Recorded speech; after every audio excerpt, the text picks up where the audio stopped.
Okay, cool. This is Dustin. I'm a light-skinned black person wearing uh black Pittsburgh Pirates hat with a green shirt. I have beard, and in the background is like a maybe a broken door up against the wall. I'm also outside. And on the screen, I'm sharing an image. This is artwork from a disabled artist in New York, Shannon Finnegan. It's a collection of benches in a room that has brick walls with a dog on the ground as well. The most prominent bench that's featured has text on it. On the back side, it says, "I'd rather be sitting." On the bottom half, it says, "Sit if you agree." Um, View this to be a part of like a disability art that articulates what it means to be public, what the construction of public is, and how access can be utilized to reconstruct that public. So to think about a museum as a site that is inaccessible, and the intervention of just a seat can change the way that people interact with the entire institution. And that is like the work of access under a framework of solidarity economy that we will go into today. This is also an invitation to just be as you need to be. So if you want to lay on the ground, if you want to move around, we invite you to do that. Both of us, Cheyenne and myself, are connected to People's Hub in different ways. People's Hub is an online movement school that was all online, like pre-pandemic. And the entire idea of it is to be able to connect people across geographies with a specific focus in the US South and in Appalachia. At People's Hub, I coordinate disability justice programming. Before that, I did work at Centers for Independent Living in Pittsburgh, and was also connected to Nickel and April in different ways.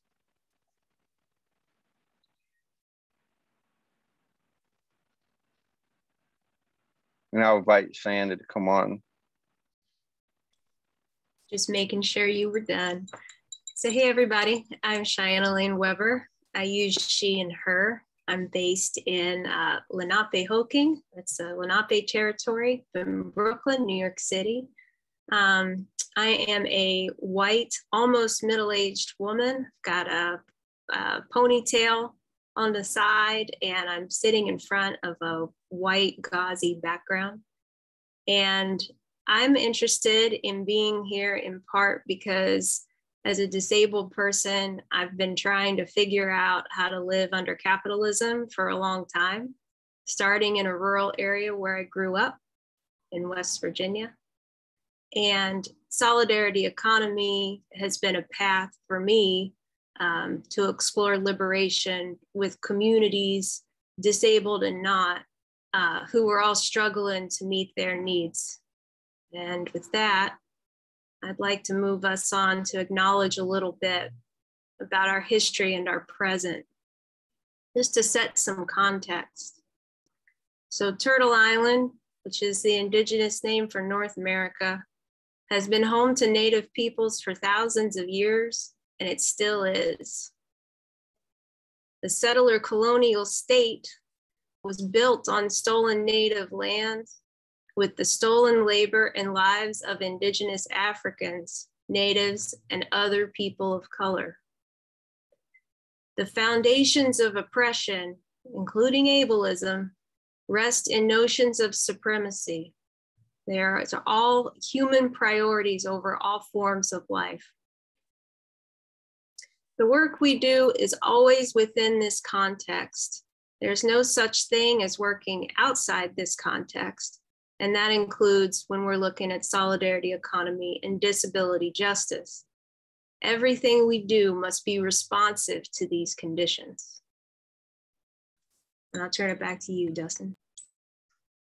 This is Dustin. So on the screen now, there's images of a bunch of different ramps of material that is aluminum, wood. This is artwork from Park MacArthur. And there's some baseline values.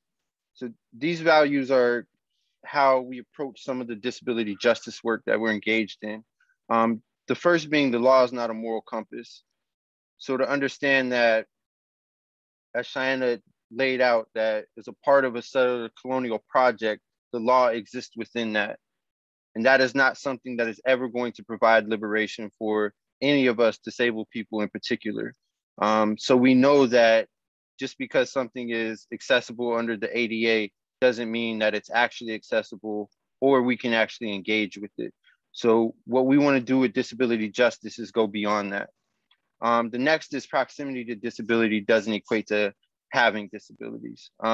Just meaning that just because you know of somebody that's disabled doesn't mean that you understand that experience in an intricate way. This is particularly important when we think about different marginalizations that people have been subjected to, right? Below that is we create safety. I think disability rights movements, independent living movement, for example, like really understands this, that institutions are not providing safety for us. Prisons, police, military, it is us, community, which solidarity economy requires is a level of community and cooperation. Below that is everyone deserves the dignity of risk. I think I'll shout out Mike Beers here because I think this might be the concept that I heard from him first. And below that is how we're organizing ourselves around access, thinking about it as a practice, something that is continuous, that has the ability to shape and transform a culture, that also must be rooted in a value. So our value is abolition broadly. So to abolish the systems, the institutions that create and extend harm while building what we actually need to be able to relate to each other in a different way that can hold us all. So as we talk about what disability justice is, I think it's important that like we kind of zoom out and just like think about how do we understand disability in a way that is not given to us through legislation, right? In a way that's not defined by the same state that is actually producing harm and has a monopoly on violence. So on the screen, there's a illustration in the background. That's Jacob Lawrence painting. He painted this after spending a year in a psych institution in the 1960s. It depicts Black folks in a clinic waiting to be seen by a doctor. Transposed onto that image are two young Black men, both artists. The bottom left is Lil Boosie, and the top right is Tupac. And there's text that reads, "Disability is fluid."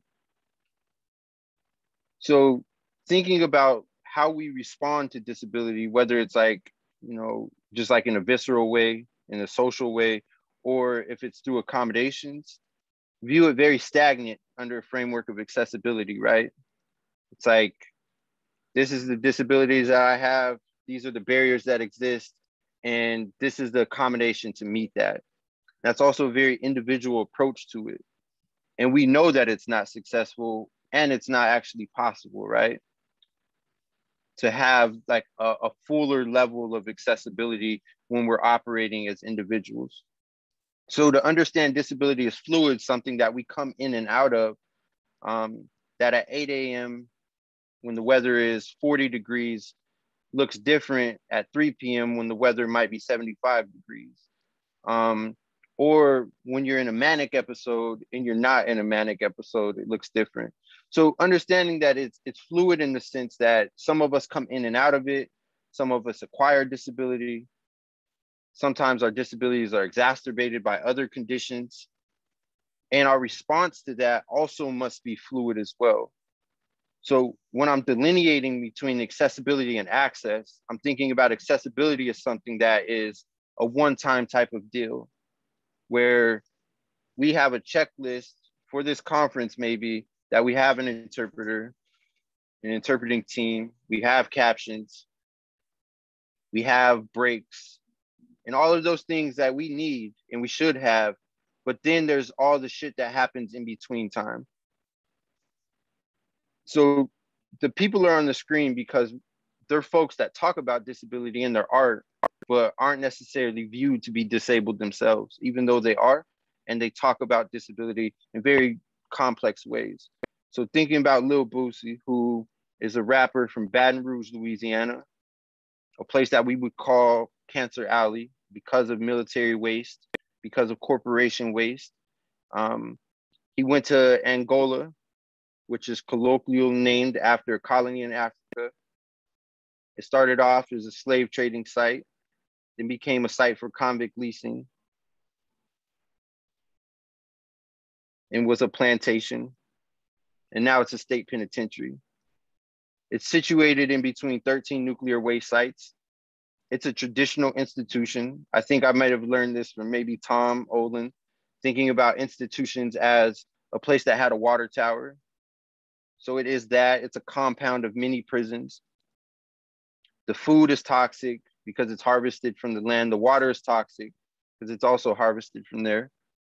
So people develop disabilities at much higher rates there than they would on the outside. Boosie's somebody that had diabetes going in. He comes out with cancer. He makes songs called Fuck Cancer.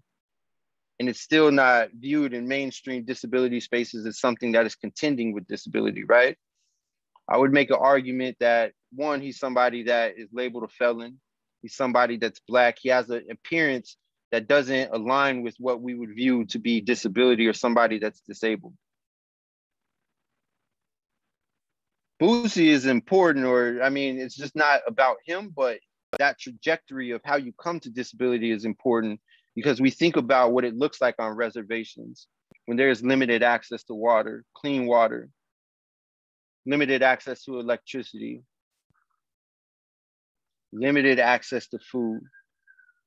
Or if we think about places like Gary, Indiana, or the South Bronx, or Flint, Michigan, or Baltimore, places where there might be lead contamination, some level of toxicity in the earth, in the air, and how we acknowledge that sometimes 75% of the youth have childhood asthma.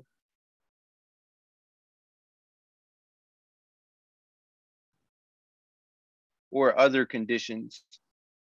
So we wouldn't categorize those folks as disabled, right? The census tells us that about 25% of those people are disabled, and that's congruent with Boulder, Colorado, and Greenwich, Connecticut, in places where folks are wealthy and they're not situated next to junkyards or fracking mines.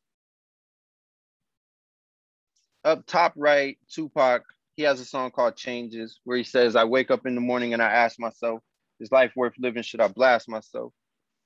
I'm tired of being poor and even worse, I'm Black. My stomach hurts, so I'm looking for a purse to snatch.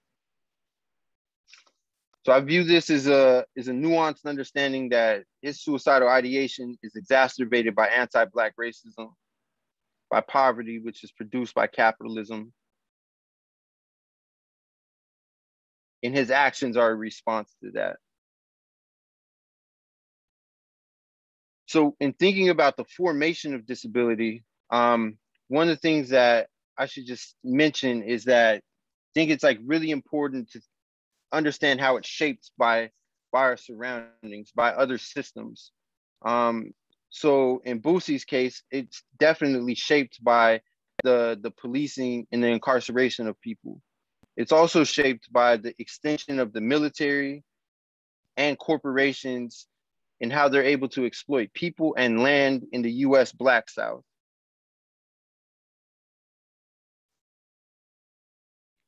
I want to zoom a little bit further out to think about this in a global way, because disability justice is this thing that is attempting to do that in a way that I don't believe disability rights can.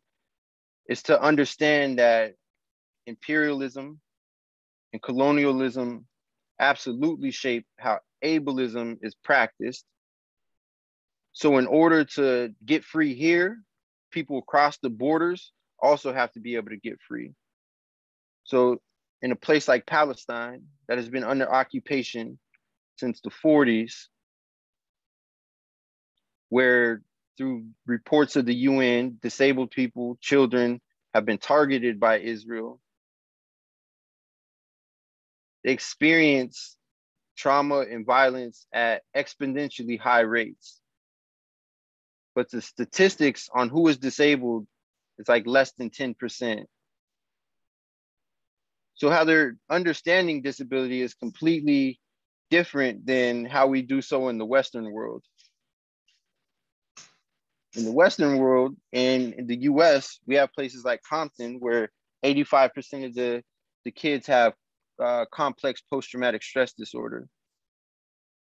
And they're under similar conditions, policing, similar conditions when it comes to access to electricity and water as Palestine. But we would say that 85% of them have this disability and only less than 10% of Palestinians do. So I lift that not to say that I have like solutions or answers, but these are the type of questions that disability justice is attempting to challenge us with that animates the work that we do. So in response to disability, one is like, how do we integrate an understanding of it into other movement spaces? So we see examples of, you know, solidarity and Black Panthers showing up for 504 protests, supporting with food distribution. You see like very like visceral examples of that type of solidarity, but we're looking for, it's more so of when people are working on environmental justice issues, how do they understand disability to be something of such significance that one, they have to develop language around it, and they have to develop process around how they can hold disabled people in their organizations and in their organizing methods. And how we do that, I believe, is coalesce around a value set. So earlier I said access is a practice, it's a culture, and it must be rooted in a value. So I'm going to read from the words of Ruthie Wilson Gilmore, where she explains a bit about what she means by abolition.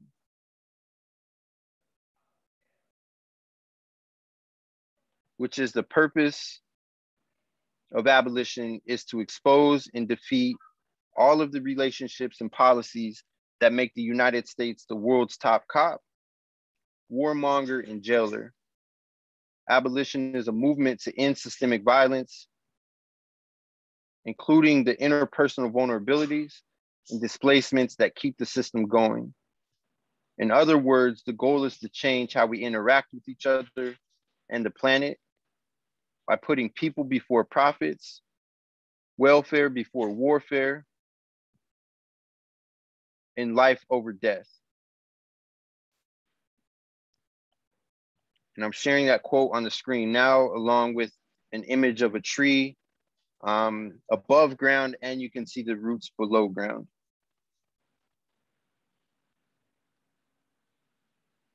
Now in this, what I want to lift is the goal is to change how we interact with each other and the planet. And how we do that is through access.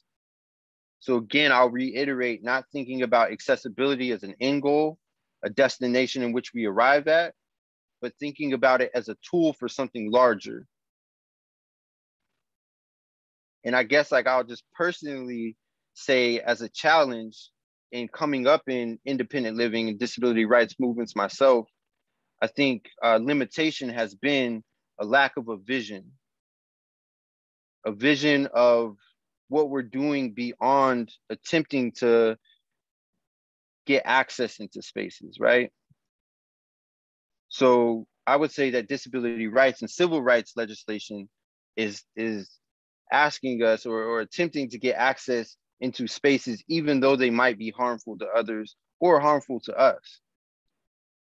For example, the military. We have 800 bases across the world, has been used to exploit the global South, destroy governments, create crisis. And our goal is not to make it more accessible so more disabled people can join that and be a part of that, right? Our goal is how do we have more disabled people resisting that and a part of movement against that? So that value set is like really important. So we're not asking people to be included and racist, sexist, and so on types of institutions, but more so of how can we use access to build our own shit. And as an organizer, what I'll say is the thing that we have to contend with is understanding that access under capitalism is always going to come with limitations. And I'll give just a few examples. But on the screen here is, and I'm gonna check for time, Cheyenne, if you can let me know if I'm good. You're in good shape. Okay, thank you. So this is Dustin again. On the screen, there's an image of a building that basically has like half of the structure cut off so you can see inside, almost like a Barbie dollhouse. At the very top, there's a money symbol. And then below that, it's depictions of different levels of class in society. So there's office buildings and banks at the top. And then once you get all the way down to the bottom, you have the policing of people, the incarceration of people. And below that, there are a range of illustrations that represent different people with different forms of disability, with the text that reads access under capitalism. So we all know what this looks like, right? To say that we have an organizing meeting and we need an interpreting team, we might need CART, we need transportation for folks, we need food, and we need those meetings to happen once a week for the next 6 months to get to the end of this campaign. And we know what that cost is, right? It could be $500, it could be $300. Just the interpreting team here in the captioning, I'm assuming is over $300 for this 1 hour, right? So it's to understand that is a problem and to know that that's not sustainable. To know that we have to form a different type of economy around how we do access, and that it has existed before, that instead of just, giving to interpreting agencies that in turn just exploit people and practice capitalism, that we find different ways to build up folks from community and organize themselves in a way where there's shared ownership, where a part of what they do with the surplus is providing back to movements to create something that is more sustainable. And the last thing that I want to share is this definition of ableism that we've been attempting to just like rework and build over time. Like, we know that ableism is not just the discrimination of people with disabilities. We know that it's not just the oppression of people with disabilities. So what we're attempting to do with this is not just give this definition that's very succinct and easy to digest, I guess, but it's more so to think about the different components that feed into ableism, so we're able to find interventions in places where we can build solidarity with other people that are concerned with liberation, and to see how ableism also is impacting them. So reading from the top, it is a system that places value on people's bodies and minds based on societally constructed ideas of normalcy, intelligence, excellence, and productivity. These constructed ideas are deeply rooted in anti-Blackness, eugenics, misogyny, colonialism, imperialism, and capitalism. This form of systemic oppression leads the people in society determining who is valuable or worthy based on a person's language, appearance, and or their ability to satisfactorily reproduce, produce, excel, perform, and behave. And lastly, you do not have to be disabled to experience ableism.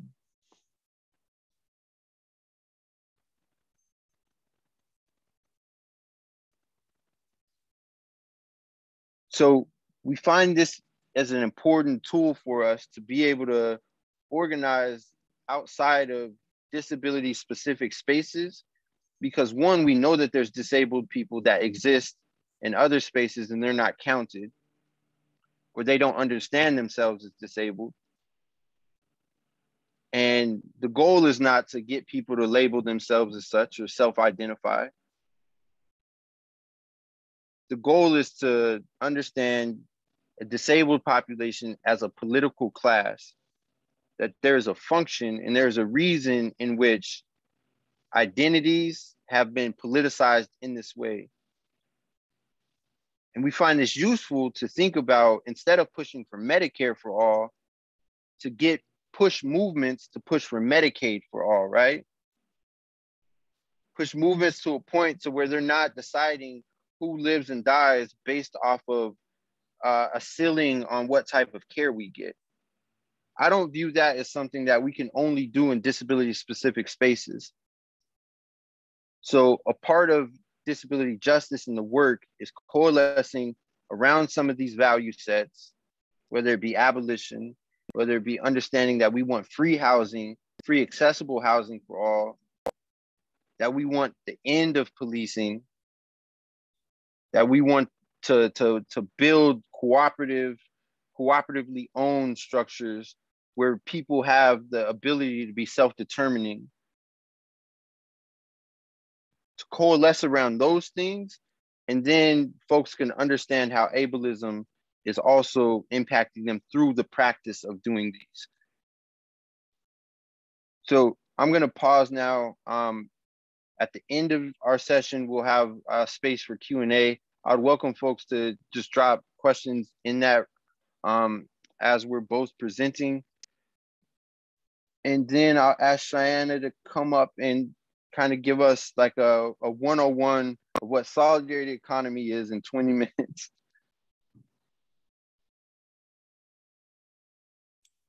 This is Cheyenne speaking, no pressure. Yeah, thanks, Dustin, for laying all that out. Every time I hear you speak, I always learn something. I'm grateful to be able to be here today to hear what you had to say. So solidarity economy is a pretty big topic, but I'm gonna do my best. And as Dustin said, please shoot us your questions. We're gonna leave time for that. Next slide, please. But I wanna start with a basic premise, which is that quote unquote economic development must lift up all beings.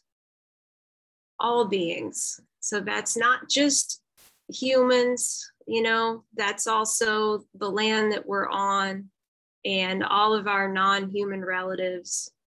And something that I think Dustin just made really clear is the link between disability and environmental destruction, right? And that's something that gets erased a lot in the name of the economy. So we're going to talk a little bit about that today. And I'm showing a slide right now that's got a map of the East Coast of the United States, and it's got the area that is Appalachia highlighted. And next to that, there's a photo of Fannie Lou Hamer, who's a Black woman. She's in a print dress and she's speaking. And under her, there's her quote. You might know her quote, "Nobody's free until everybody's free." And so I'm asking folks to think about that, not just in terms of a narrow group of people, but all of us, right? How are we all getting free together? That's what solidarity economy is about.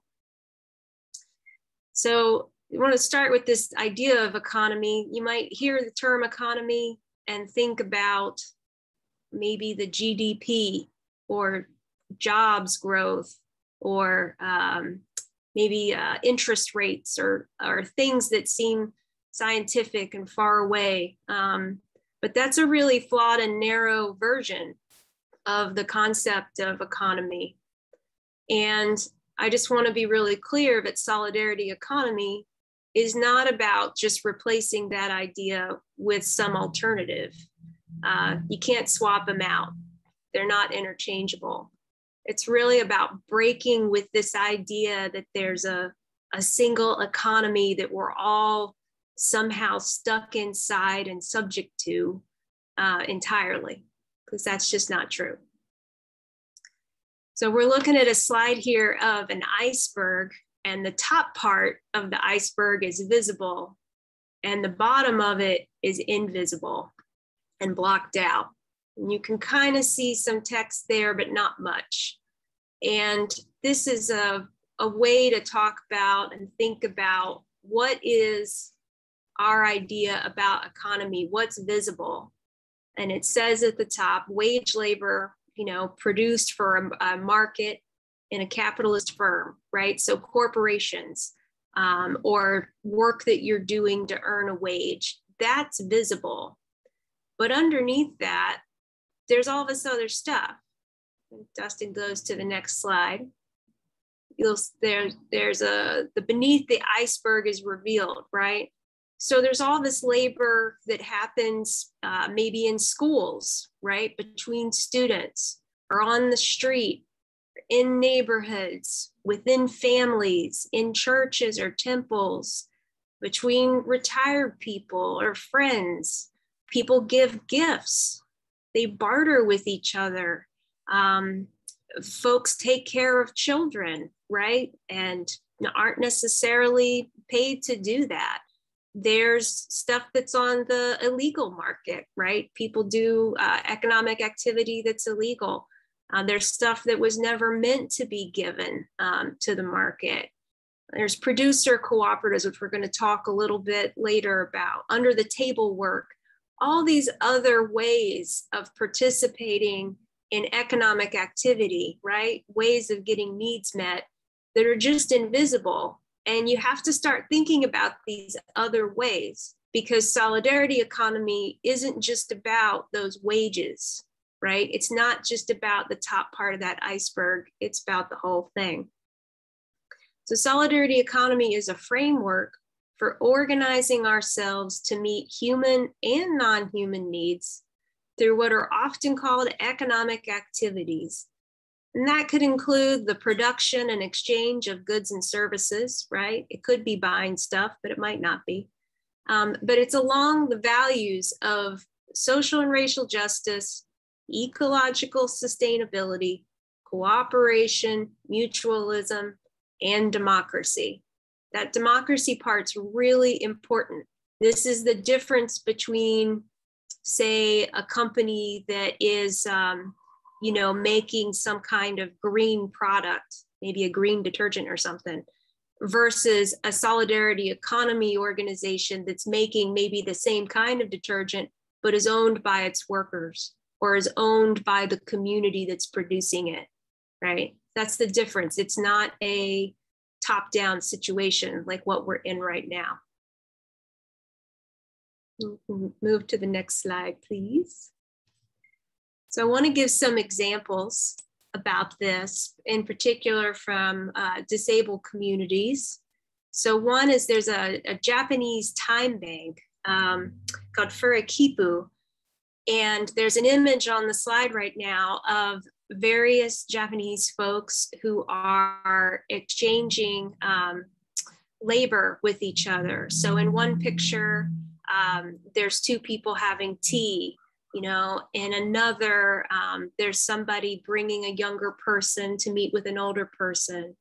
In another, there's an image of somebody getting groceries. And this time bank was designed by a foundation in Japan to help support elder care. And it's called a complementary currency. And it actually is, it's just like a dollar in the sense that you put time in and you receive credits for your time, and then you can exchange those credits for other services. So people might do things like shop for each other, or have meals or make meals for each other, or provide home care, or provide childcare, you name it. And it was designed because there was an aging population and they were looking for novel ways to help meet the care needs of that population. And because a lot of young people moved away for work, right? They might not be near their grandparents or their elders. The time bank allowed those young people to go take care of somebody else nearby them. And then they could exchange those credits for care for their own elders, their own family. And they did a survey of the folks using the time bank and found that people preferred to use the time bank rather than to pay for care work. And it was because there was this community and this relationship, right? So it's a really novel idea. They've tried them in New York a few different times in different ways. There's one, I believe, now in China that's specifically about this healthcare. It's about care work. So it's something to think about. Another example is climate disaster mutual aid.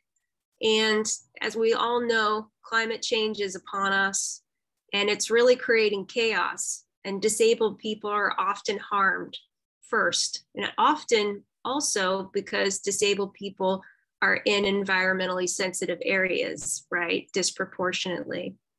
So there's an image on this slide of a box fan, like you might get from like a Walmart, and there are filters that have been duct taped to it in a triangle fashion. And these were used during the fires out in California by disabled people to filter the air. And there were disabled folks who were making these and giving them away to other people in their community who needed them. The next slide is an image of two disabled folks that say, "We need power to live." And there's a hashtag because it was a campaign. And these are two folks that rely on power sources, right, to meet their needs. And these folks were particularly harmed by the power failures in California that happened just in the last, I don't even know, 2 years or so. There's another image beside it from Disability Justice Culture Club, which is a group of disabled people in the Bay Area. And it says, "As people evacuate the North Bay, disabled people are contacting us for housing. We're going to try to meet as much need as possible. Update, after first referring them to evacuation sites. If you need support and are disabled, chronically ill, fat, and/or an elder, please contact us. If you have resources, including housing people tonight, please contact us. If you have money to support purchasing generators or hotel rooms, purifiers, etc., you can send us those funds," right? And the idea is that no one's waiting for somebody to come bail them out, right? This is disabled people making a decision to take care of each other across the kinds of disabilities they might each face, listening, finding solutions, and moving in the moment in a way that saves people's lives. That's probably familiar to a lot of you, but that's also another kind of solidarity economy activity. The next slide is the Cooperative Home Care Associates. This is an image of a number of women who are sitting in navy blue scrubs, and they're sitting at a table looking at a report, and they're smiling and laughing. And these are actual women who are part of CHCA, which is the largest worker cooperative in the United States. They have over 2,000 worker owners. That means that the care workers own the business. They operate the business, and they care a great deal about the quality of their services and about the people they're in community with, right? They're taking care of community members. It's not just clients or some kind of corporate contract for them. It's deeper than that. And one of the things they've done is they set up a very rigorous training program. They set up a nonprofit so that they could train each other. So they had really high quality services, right? And this has made them a leader in the field. Here in New York, There's also CHCAs, I believe in Pennsylvania, and there might be one in Massachusetts as well. So that's another form of solidarity economy in the space. In the next image, this is what we sometimes call the wheel. An example of all the things that could fall, well, it's not all of them, right? It's some of the things that solidarity economy can include under production, exchange and transfer, consumption and use, and surplus allocation. So all these things that you might think of as economic activity, what are some options? And I'm not going to read them all, but there's things like community gardens, fair trade or free stores. There's collective houses and co-op loan funds. There's credit unions. There's composting programs and cooperative banks.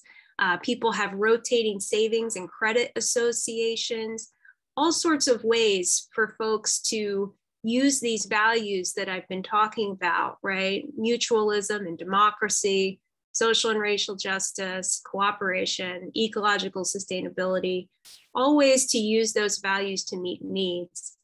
And the idea is not to overwhelm you with examples, but to give you some ideas for ways that you might begin to apply this yourself. The next image is the same as the one before, but the cooperatives are all circled. And part of this is because a lot of people think solidarity economy just means co-ops, but it doesn't actually. But co-ops are an important part of solidarity economies, of course. But I don't want anybody to leave thinking, oh, well, if we can't have a co-op, it doesn't count. That's not true. It doesn't have to be something that is that formal or even legally incorporated in order to meet people's needs and be led and held by the people that are using it. The next slide is actually one about the 7 cooperative principles, just to give a little bit more about that. The co-ops have principles that are internationally agreed to that they're following. And so there's voluntary open membership. You can't force anybody to join. They're democratically controlled. They work with each other rather than compete. The members participate economically, so they spend their money there or they make their money there in some way. They're concerned for the community, which means they care about other people besides themselves, and they find ways to give back and engage. And they're dedicated to education, training, and information, which means that when you join a co-op, you're part of a group that's committed to training you to fully participate. So the education part really starts to play in as you're learning and want to develop more. And there's a few different icons that go with each one of those, but I'm about to run out of time. So I want to skip ahead just a little bit. There's a definition of co-ops, which I'm going to also skip, Dustin, just because we're a little short on time. So as we're trying to bring these things together, solidarity economy and disability justice, you know, there's values right in the middle: anti-capitalism, this sense of interdependence with other humans and with non-humans, and understanding that we're in an ecosystem. Access is a practice, right? As Dustin said, it's also a culture and a value. That people and the earth's worth is not determined by money. It's not just that the richest get to do whatever they want. And then there's this concept of collective liberation, and folks are probably familiar with that, but that's tying together this idea that oppression, ableism, racism, sexism, all the sorts of things that folks are campaigning against and trying to transform, all those things are connected into a system, right? And you can't just undo one. You have to actually work with how they're all connected. Sometimes this is talked about in terms of intersectionality. You might know that term. But anyway, collective liberation is the idea of we're going to work for all of them. We're going to work for all of us to get free, and not just focus on any one group, because we understand that, like Fannie Lou Hamer said, nobody's free until everybody's free. Dustin, I want to invite you back on. Cool. This is Dustin. And what I'm showing now is a image of purple hands reached out with people being held in those hands. One is a Black person signing "Love You" or "Love," and then another is two people hugging, one sitting in a chair, with the backdrop of the skylight, the skyland of Pittsburgh, the skyscrapers. Then it says access and disability for Pittsburgh movement organizations. This is something that Cheyenne and I have been working on for better part of a year now, of collecting a group of 12 organizations in Pittsburgh that do work in water protection, work around jail support, work around prison litigation,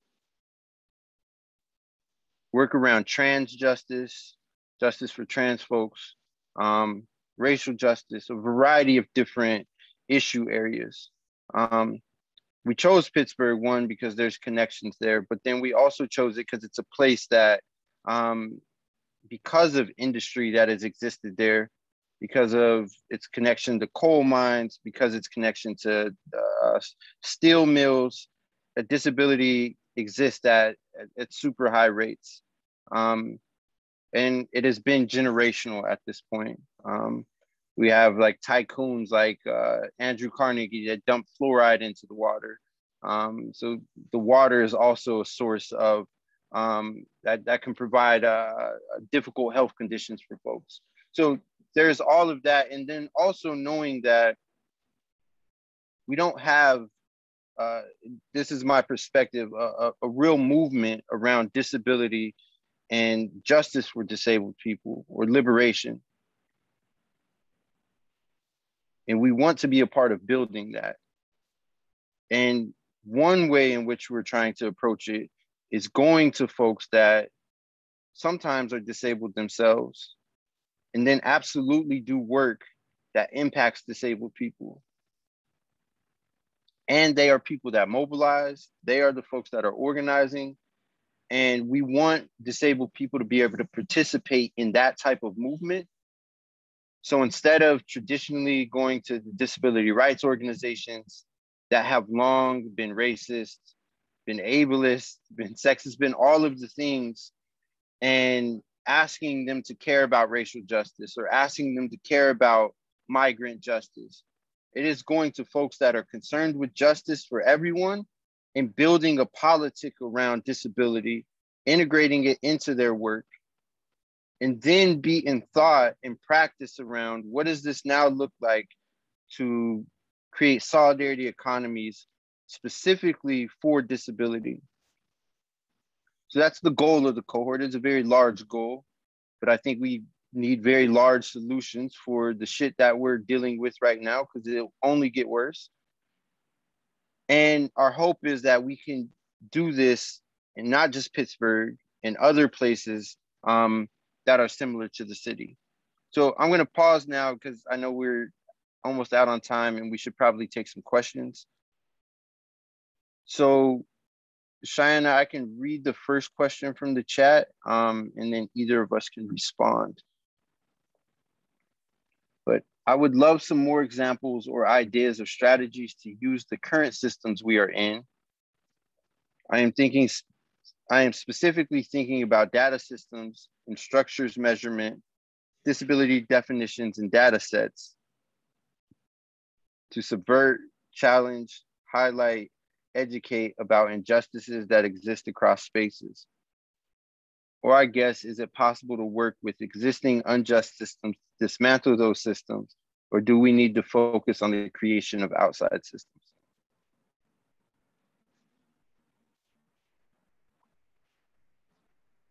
There's also a large question, and I implore you to tackle it first, maybe. This is Cheyenne speaking. Yeah, sometimes we talk about resist and build. So you're going to resist certain things, right? Harm reduction. And then you're going to build the thing you actually want to see. So it's both. Some people like to do one kind of work over the other kind, and that's okay. we definitely need people doing both. One thought, the example I have thinking about your example has been around disabled people in prisons, for example, and how that's been tracked. And the narrow ways that's been tracked and the ways that it's made invisible a lot of disabled folks who have specific needs and desires and dreams and care and aren't getting that because it falls outside of the data collection or the definitions. A real group that's focused on this that Dustin and I both connect to is called HEARD, which works with deaf and disabled folks in prison, but mostly deaf folks. Dustin, you want to say anything?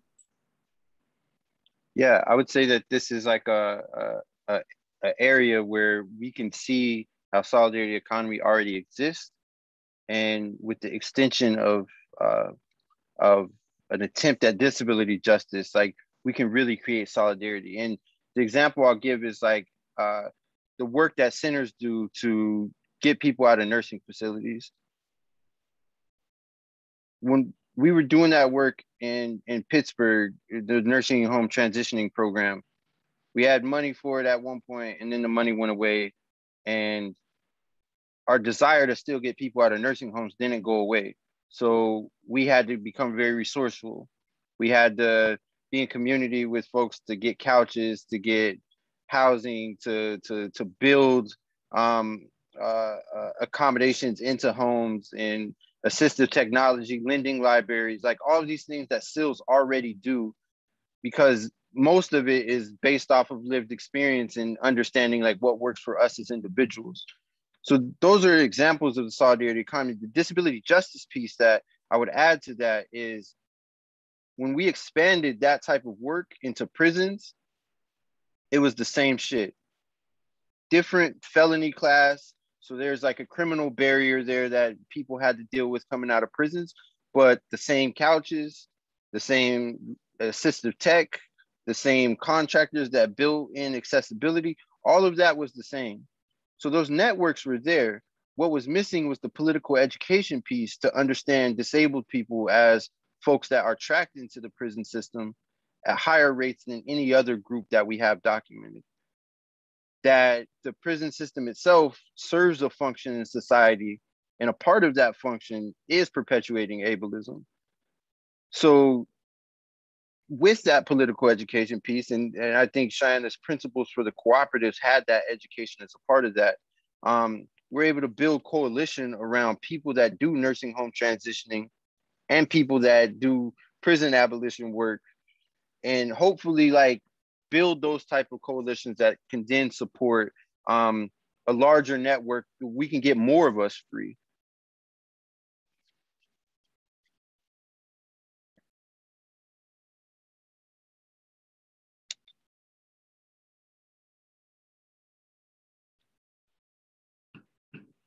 Okay, this is Dustin. I'm gonna pause to see if other folks have questions. You can drop them in the Q&A now.